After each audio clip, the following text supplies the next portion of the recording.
Entertaining, thought-provoking and occasionally humorous, 3 Days of the Condor is a spy story that reflects the disbelief, disillusion and moral morass that existed in the wake of the Watergate revelations, as the film focuses on the enforced rapid moral maturation and loss of trusting innocence of principal character Joe Turner.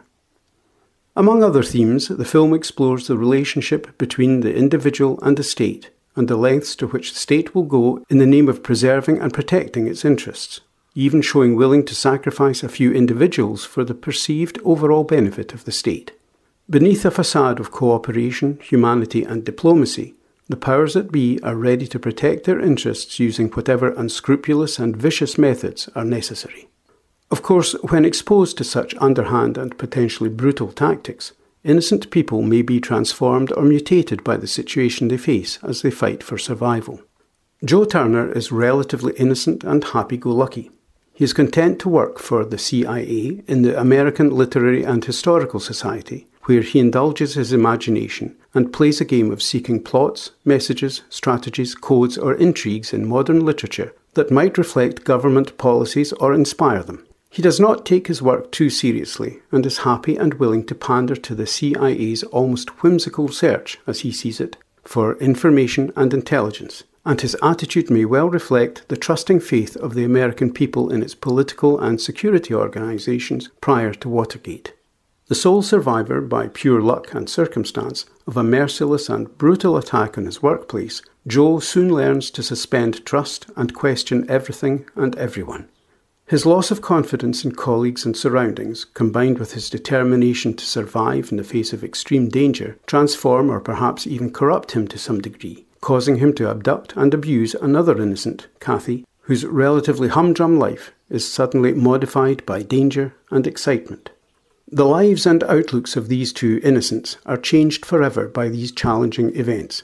As they fight for their lives, a contagious amorality and questioning of dull social convention add purpose, excitement and a savouring of life to their existence. The facade of civilization has slipped, and they have been exposed to an underlying reality of amorality where people in positions of authority act as they see fit to advance or protect whatever position they adhere to, and where people like them do what they must to outwit their pursuers and survive. There is a suggestion that there are secretive and discreet layers of government and security, and responsibility and accountability seem to take second place to the exercise of power, authority, and personal perception. It appears that one may lose perspective and abuse authority if actions are not overseen or restricted by legality or morality, often at the expense of others' possessions, freedom, or even their lives. Joubert is perhaps the ultimate example of adaptability to this morally fluid situation. He takes pride in the standard of his work as an assassin, but has learned not to question or doubt the motives of those who pay him. He recognises no moral hierarchy, and he simply does what he must do to survive and be paid. He even suggests that Joe could do worse than follow his example since, having seen the reality behind the facade, he can never return to normality. In the end, however, Joe puts his trust in humanity, common decency and the press. He does not believe the people or the government would sanction possible military intervention in another nation to ensure access to precious resources, a situation that may resonate with observers of modern political reality, and he threatens to expose the plan he has uncovered inadvertently and cause huge embarrassment by having his account of events printed in a newspaper.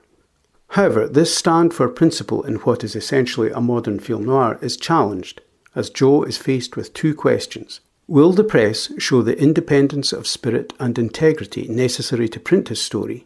And will a relatively apathetic and self-centred public put legality and morality above its own comfort and interests? Interesting questions that cast doubt on the tenets of our civilization, and which underline the film noir roots of our film, and it is left largely to the audience to consider which direction events would take. In interviews, Sidney Pollack and Robert Redford claimed they only wanted to make a spy thriller, and they objected to various readings of their work. But the storyline and characterizations invite thought-provoking interpretation, and I have to say, I think they were being somewhat disingenuous in their protests.